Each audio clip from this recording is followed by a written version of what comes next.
Tollywood young hero Akkineni Naga Chaitanya, heroine Sobhita Dhulipalla engagement grand గా 2024 August 8న ఉదయం 9:42 జరిగిన విషయం తెలిసిందే.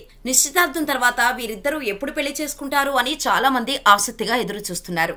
గతంలో 2017లో చై అండ్ శ్యామ్ గోవాలో డెస్టినేషన్ వెడ్డింగ్ చేసుకున్నారు. హిందూ సంప్రదాయం ప్రకారం, క్రిస్టియన్ సంప్రదాయం ప్రకారం 2 సార్లు పెళ్లిళ్లు చేసుకున్నారు. పెళ్లి తర్వాత వీరిద్దరి కాంబినేషన్ లో వచ్చిన మజిలీ మూవీ సూపర్ డూపర్ హిట్ అయింది. భార్యాభర్తలు అంటే ఇంతలా అర్థం చేసుకుని ఉండాలి అని ఆ మూవీతో ఇద్దరు మంచి మెసేజ్ ఇచ్చారు. ఇక ఈ సినిమా తర్వాత బుల్లి సమంతానో, బుడ్డి నాగచైతన్యనో పరిచయం చేస్తారని అనుకుంటే ఎవరూ ఊహించని విధంగా విడాకులు తీసుకుంటున్నామని 2021 అక్టోబర్ నెలలో బాంబ్ పేల్చారు. ఇలా పెళ్లైన 4 ఏళ్లకే 2021లో ఈ జంట విడాకులు తీసుకుంది. అయితే ఇప్పటికీ వీరి విడాకులకి కారణం ఏంటనేది ఎవరికీ తెలియదు. ఇలా శ్యామ్ తో డైవర్స్ తర్వాత చైతు కెరీర్ పై దృష్టి పెట్టాడు. సమంత కూడా వరుసగా సినిమాలు చేస్తూ బిజీగా ఉండేది.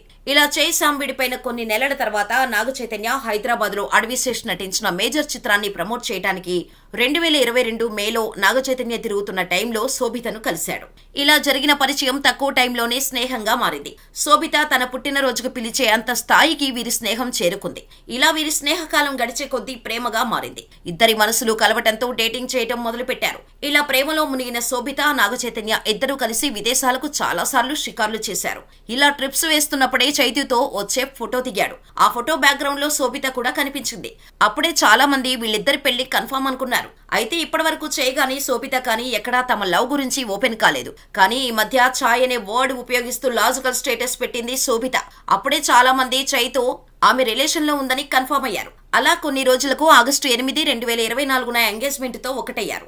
ఈ విషయాన్ని అఫీషియల్ గా నాగార్జున ప్రకటించారు. అంతేకాదు నాగచైతన్య, శోభితా ధూళిపాళ్ల రిలేషన్ గురించి మాట్లాడుతూ సమంతతో విడిపోయిన సమయంలో నాగచైతన్య తీవ్ర మనోవేదనకు గురయ్యాడని, ఇప్పుడు మళ్లీ శోభితతో నిశ్చితార్థం జరిగిన తర్వాత అతనిలో ఆనందాన్ని చూస్తున్నామని, నాగచైతన్య సంతోషంగా ఉన్నందుకు తమ కుటుంబ సభ్యులంతా కూడా ఎంతో సంతోషంగా ఉన్నామని, చై సమంతతో విడిపోయిన సమయం చాలా బాధపడ్డానని, నాగచైతన్యకు అది చాలా గడ్డు సమయమని, ఆ సమయంలో చైతు తీవ్ర నిరాశకు గురయ్యాడని, కానీ తన బాధను చైతు ఎవరితోనూ పంచుకోలేదని, అయినా తన కొడుకు సంతోషంగా లేడనే విషయం తనకు తెలుసని నాగార్జున తెలిపారు. ఇదిలా ఉంటే నాగచైతన్య, సమంత విడిపోవటానికి శోభితా ధూళిపాళ్ల కారణమంటూ కూడా నెటిజన్స్ పెద్ద ఎత్తున ట్రోల్ చేశారు. నాగచైతన్య సమంతతో పెళ్లికి ముందే శోభితతో డేటింగ్ చేశాడంటూ కూడా పెద్ద ఎత్తున పుకార్లు ప్రచారమయ్యాయి. సమంత, నాగచైతన్యకు మధ్య విభేదాలు రావటానికి శోభిత కారణమని సమంత ఫ్యాన్స్ చైతుని, శోభితను ట్రోల్స్ చేస్తున్నారు. ఇలా సమంత పైన జనాలకు సింపతి పెరిగిపోయింది. నాగచైతన్య సమంతకు విడాకులు ఇచ్చి శోభితతో ఎంగేజ్మెంట్ చేసుకోవడం పైన నెటిజన్లు ట్రోల్స్ చేస్తున్నారు. సమంతకు అన్యాయం జరిగిందని, నాగచైతన్య సమంత విడాకుల తర్వాత సమంత ఒంటరిగా ఉందని, కానీ నాగచైతన్య మాత్రం శోభితా ధూళిపాళ్లతో సైలెంట్ గా డేటింగ్ చేశాడని, ఇప్పుడు ఏకంగా ఆమెను వివాహం చేసుకోవడానికి రెడీ అయ్యాడని, నాగచైతన్య, శోభితా ధూళిపాళ్ల నిశ్చితార్థంపై సమంత అభిమానులు మండిపడుతున్నారు. సమంత, నాగచైతన్య పెళ్లి తర్వాత సమంత కరెక్ట్ గానే ఉందని, నాగచైతన్య అలా ఉండలేకపోయాడని సమంత అభిమానులు అంటున్నారు.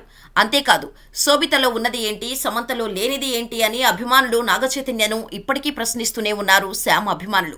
ఇదిలా ఉంటే శోభిత, చై డెస్టినేషన్ వెడ్డింగ్ చేసుకున్నారని తెలుస్తోంది. రాజస్థాన్ లో వీరి వివాహం వచ్చే సంవత్సరం మార్చిలో జరగనుందని సమాచారం. వారం రోజుల పాటు ప్రీ వెడ్డింగ్ కార్యక్రమాలు, పెళ్లి వేడుకలు జరగనున్నాయని టాక్. గ్రాండ్ డెస్టినేషన్ వెడ్డింగ్ తర్వాత నాగచైతన్య, శోభిత హైదరాబాద్ లో తమ స్నేహితుల కోసం రిసెప్షన్ పార్టీని ఏర్పాటు చేయనున్నారని తెలుస్తోంది. ఇప్పటి వరకు కుటుంబం నుంచి కానీ, ఈ ఇద్దరి నుంచి కానీ ఎలాంటి అధికారిక సమాచారం లేదు.